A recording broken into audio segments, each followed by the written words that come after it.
this delicious spring brunch menu. We've got a delicious asparagus, mushroom, and Parmesan quiche, strawberry pound cake, and a light and fresh spring salad. Let's see how it's made.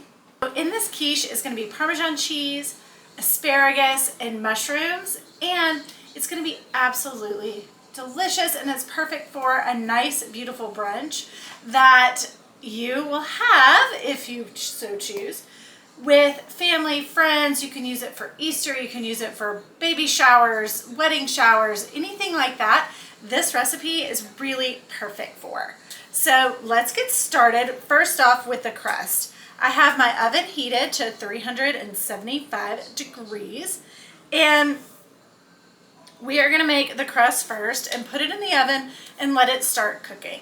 So let's go ahead and let's get started. If you want to measure your flour, I like to stir my flour like this just to get it nice and fluffy, because you don't want your flour to be extra dense or else your crust will be really dense.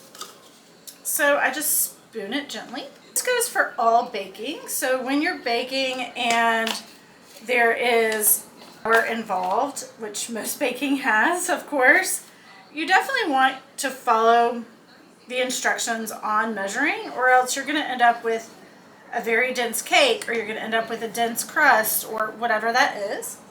And we're going to just place that right into the food processor, and it is 2 cups of flour. Second cup goes in. Now we're going to add 1.5 teaspoons of salt, 1.5.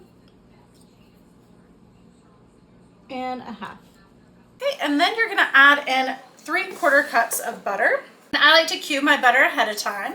So you're just going to take your sticks and make it into cubes. And our butter is nicely cubed. We're going to go ahead and just add that butter into the machine here. So you're going to close this bad boy up. Then you're going to pulse it until it is nice and what we call sandy. So you'll see what that looks like in a second. All right, as you see, it's not, it looks like sand at the beach, essentially. So it can hold together, but it's fully incorporated. All the butter is in. All right, so next up, we are adding our egg and 2 tablespoons of cold water.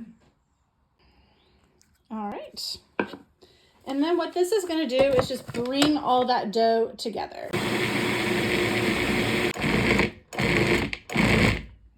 Alrighty. The dough is together.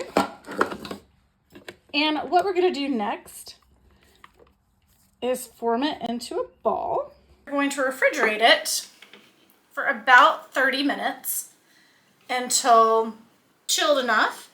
And why we do that is to make sure that the gluten, because we've activated the gluten in it, right? So the gluten is very stretchy right now, and when it bakes, it's going to shrink and do all kinds of crazy stuff if you do it directly from this, which is why we also call for cold butter, cold egg. That way it's nice and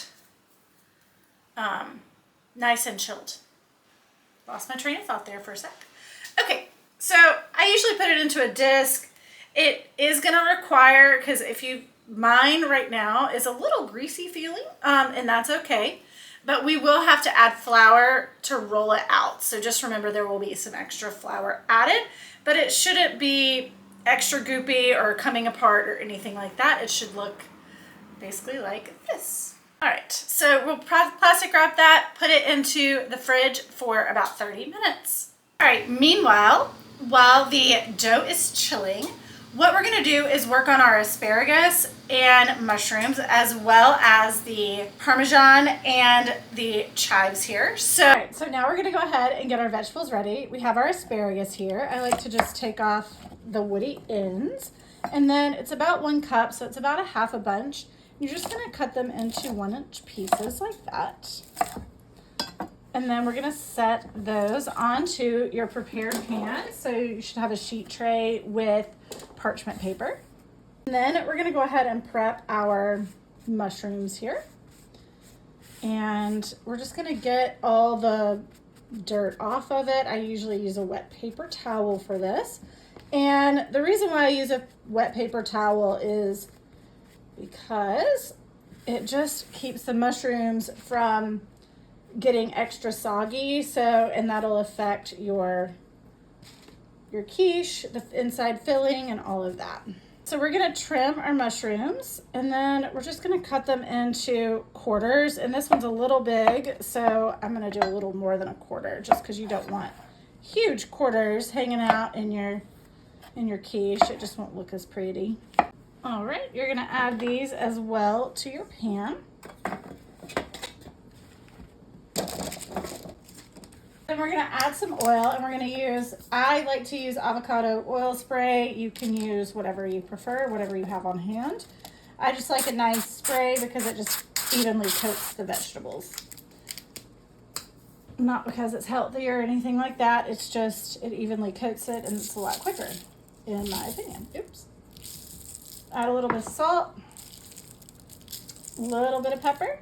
Then we're gonna put it in the oven for about 10 minutes until the mushrooms are golden and the asparagus is cooked through and nicely roasted. We have one more ingredient to prep for the tart itself. And we need about a half cup of Parmesan cheese. I like to use a microplane, and I'm just gonna grate it till it's about a half cup. I'm not measuring this, and you don't really have to either, but just go by eyesight. If you want a little bit more Parmesan, you can always go with a little more. If you want a little less, you can go with a little less. It doesn't really matter. Just don't overdo it, because then it will overpower your quiche, and you kind of want all the flavors to meld together and be absolutely delicious and complement each other. All right, so that's about a half cup, maybe a little more. And that's perfectly fine. And I'm just gonna scoop it up and put it into a bowl and set it aside. All right, next up, we're gonna go ahead and get our chives ready to go before we whisk our egg mixture. So we need about 2 tablespoons worth of fresh chopped chives. And they always come in the package all kind of a mess. So I do like to collect them like this. They're all collected like this in one little bunch. And I like to just cut off the little, kind of the stems there, just to make it even. And then you're just gonna slice through it like this.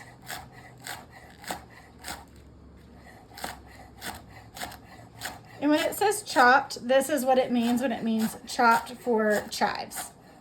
Of course, parsley, cilantro, anything like that, it's gonna be a little different, but for chives, this is what it means.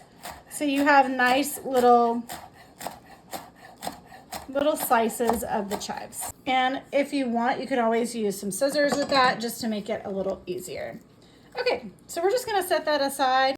All right, so we have our bowl, and we're gonna use 2 eggs, and we're just gonna crack 2 eggs into the bowl. And then I like to go ahead and break out the egg yolk just so that way it makes it easier once you add in the cream. All right, so then you're gonna pour in the cream and just whisk until it's all brought together. And you're gonna add about a 1/4 teaspoon worth of salt just to make sure that it's nice and savory and delicious.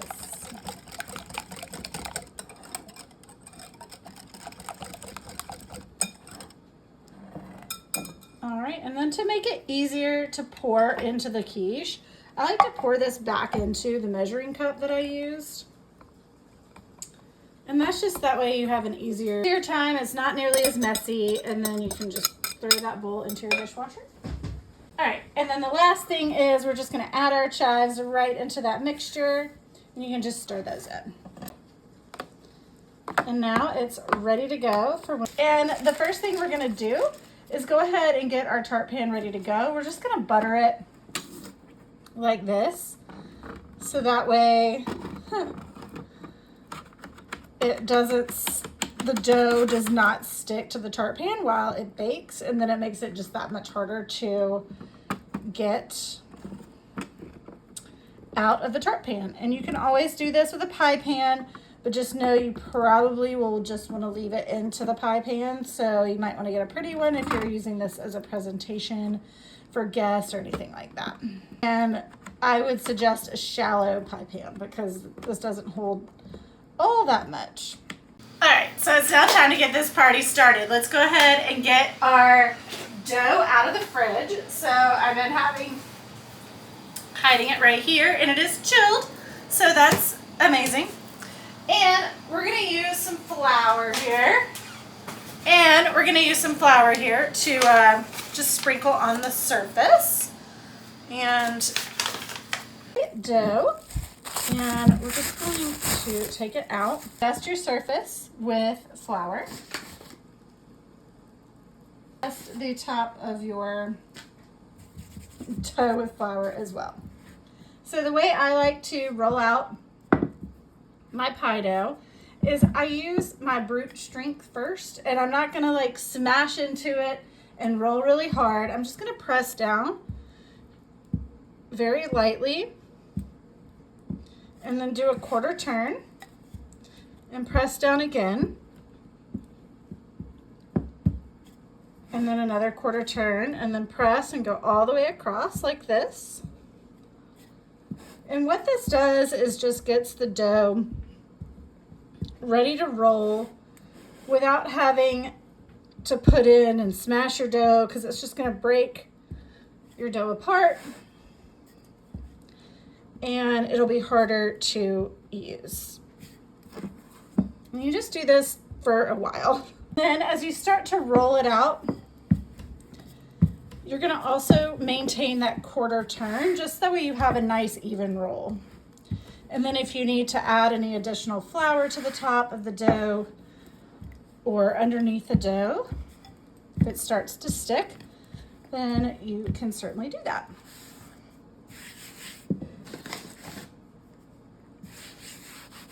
You want it to roll out to about a 1/4 inch thick. So my dough is now rolled out. What I like to do is take my dough. I'm just going to kind of drape it over my rolling pin, and I just roll it up like this. And then I put it into the tart shell. Roll it right back out like that. So that way it drapes over nicely. And then move the dough so that way it goes into the pan, and you press it into the ridges so it adheres to the pan, so you don't have the problem with your tart dough shrinking on you, which means that you can't hold as much stuff on the inside, and the stuff is the good part, right? I mean, this crust is actually really, really good, so you will not be disappointed with the crust. And if you're like a lot of people and you just don't have time to make the crust or just don't want to, and that's perfectly fine, you're more than welcome to buy like the Pillsbury dough or what pie dough or anything like that. So then, little trick with a tart pan to cut off the edges. You just roll it over the top like that and like that, and it just naturally cuts it for you, and you just pull it away. All right, so what I'm gonna do with this is now I'm gonna put it in my freezer for about 20 minutes just to make sure, again, like I mentioned before, the gluten in it relaxes so that way it doesn't shrink up when it bakes. So we're gonna go ahead and do that. In the meantime, we're gonna take a small little break and clean up for a second. Our tart shell, it is now out of the freezer, so it's nice and firm. You can kind of see where the butter is hardened back up again in there, which is great. You're just gonna hit it with a fork, and what that does is keep it from rising up and getting puffy. And the other thing we're gonna do to keep that from happening is we're gonna do what's called a blind bake. And we're gonna just line our tart with some parchment paper. You want to make sure it covers the entire surface area. Then you're going to pour your pie weights or beans. I use these beans that I've used for years. They have been my tried and true pie weight. And you just cover it to make sure it goes all into the surface. So we're going to bake this on 375 degrees, and it's going to bake for about 20 minutes. All right, so the crust has come out of the oven, and I do like to put it on a sheet tray when it bakes, just because the tart pan has a removable bottom, and it shouldn't move, but it just makes it a little easier to take out, and it just safeguards against it coming out. All right, so then I collect the parchment like that, and I always put the beans in some kind of bowl like this, just to make sure they get cooled down. I store them in a Ziploc bag, so obviously that would melt it. So you should probably do the same thing, very similarly. All right, so now we're just gonna put all the ingredients together to go into the tart shell. We're gonna start with our Parmesan. Just gonna sprinkle that on the bottom, spread it out. Then we have our roasted asparagus and mushrooms, which came out of the oven earlier.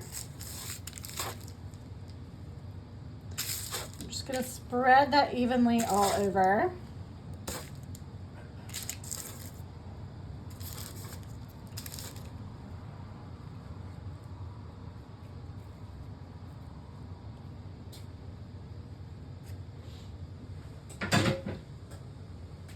And then lastly, do a little stir just to make sure all those chives are evenly distributed. Of course, they'll still float to the top. All right, and then we're just gonna pour this in and just go nice and slow so it doesn't overflow outside of the crust.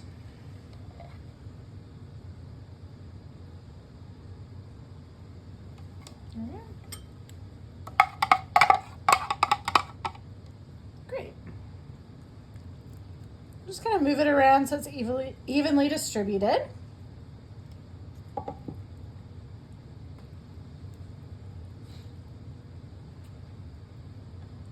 Alrighty, that looks beautiful. And now we're going to put it back in the oven to bake. It takes about 22 to 25 minutes. It just depends. So you're going to want to, I would test it at 20 minutes, take it out, make sure it's set in the center. If it's not, put it back in for maybe 2 minutes at a time, just that way you don't overcook the eggs. You don't want those eggs to get really firm. You want that nice creamy filling, and it's not going to be creamy if you overcook it. All right, here we go, putting it in the oven. All right, so the quiche just came out of the oven. Look at how beautiful this looks. It's gorgeous. So we're gonna let it cool in the pan for about 10 to 15 minutes. Then we can take it out of the pan and let it cool down to room temperature, which takes probably about 30 minutes to an hour, just depending. And just a side note, if you wanna make this the day ahead, and you can always just take the chill off by bringing it out of the fridge about 30 minutes before you serve. It'll be absolutely perfect, and that way you're not having to bake or rush, especially if you're having an early morning brunch.